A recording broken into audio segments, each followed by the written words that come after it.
Hi, I'm Lauren and welcome back to my craft room. I'm super excited that it's a new month, which means there are brand new Whimsy Stamps products available to purchase. I'm sharing some new product today in my Slimline card, Sending Sunshine. I hope you enjoy this tutorial.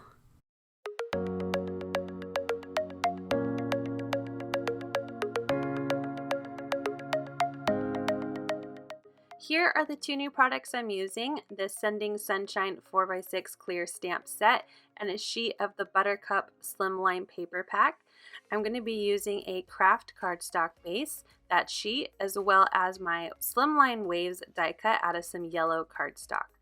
Now my card base is cut from a sheet of cardstock and I trimmed it down to be 8.5 by 7 and then scored along the 7-inch at 3.5, and then I cut my background paper here, which you can see I accidentally smudged ink on thanks to my juicy ink pad, which is not a bad problem to have.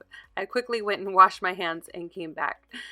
So back to my paper, I trimmed it down because I wanted there to be a small border of my Kraft cardstock showing. So this Slimline paper comes in its pack at 8.5 by 3.5, and I trimmed it down to be 3 3/8 by 8 3/8, leaving a small border because my Yellow Waves Slimline cardstock die piece is 8.25 by 3.25, and that way you can see a little bit of each layer when I adhere everything together onto the card base.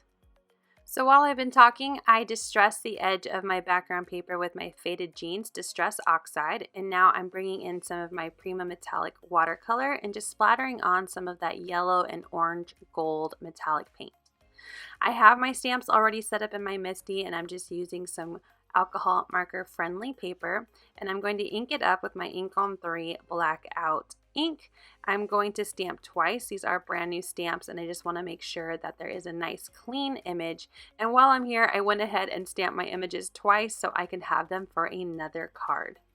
I'm going to be using my Spectrum Noir Illustrator markers. I have the caps on the screen in case you are interested in what colors I am using, and I'm going to be coloring the flowers in this golden yellow shade. So I start with my lightest, move on to my medium, and then highlight with the dark, or I guess I should say low light with my dark, and then I go back to the medium to blend out that dark, and then back to my lightest color to blend it all together to create a nice detailed yellow flower. Now for my blues, the blues that match the paper, I only have 3 markers in this shade, but I wanted to have 3 different colors. So for my first set of flowers, I am only using the light and medium shades of this TB color family, and that will give me a lighter blue flower. And then for my other sets of flowers that I want to be blue, I'm going to go back to the same pattern I did with my yellow, starting with the light, moving on to the medium, and then the dark, and then going back the other way to blend all those colors together. So now I have 2 shades of that same blue on my card.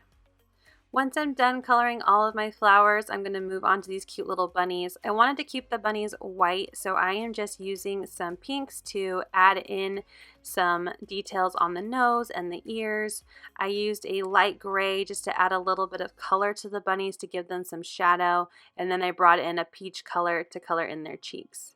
Now I used a white color pencil first on my colored in images just to give some highlight, and then I'm going to bring in my white gel pen from Pear Blossom Press to hide any of my parts of where I colored outside of the lines accidentally, and then also just to add in more highlights to the flowers and also their cute little cheeks.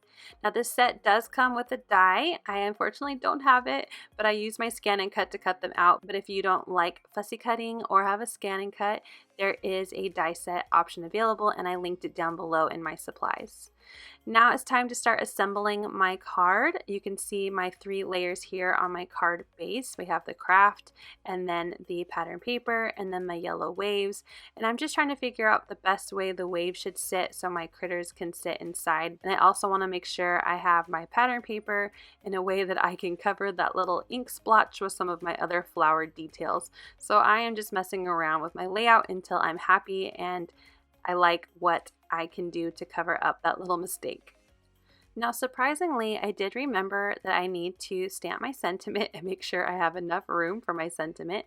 So I'm going to get out the stamps Sending Sunshine. I think this is such a cute sentiment and such a cute stamp set.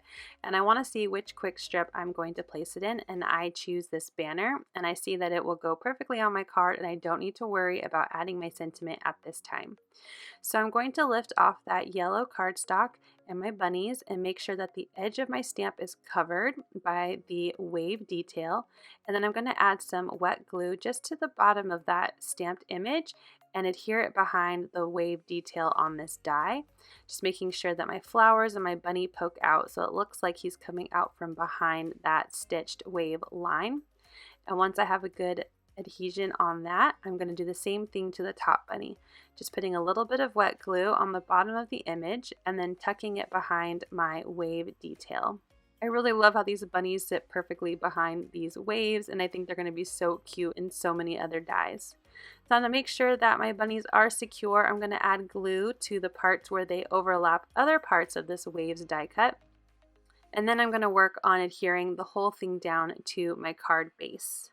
Now, while I'm gluing all these together, I would love to know if you have checked out the new Whimsy Stamps releases today. I have a link down below to the shop if you haven't.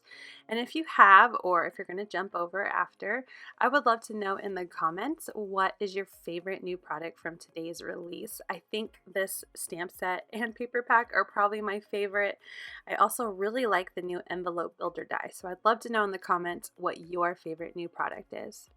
So like I said earlier, I'm going to be using wet glue behind my waves and rabbits here just to add them to my pattern paper background. I'm centering it to make sure I have that 1/8 of an inch all the way around my yellow frame of my die set.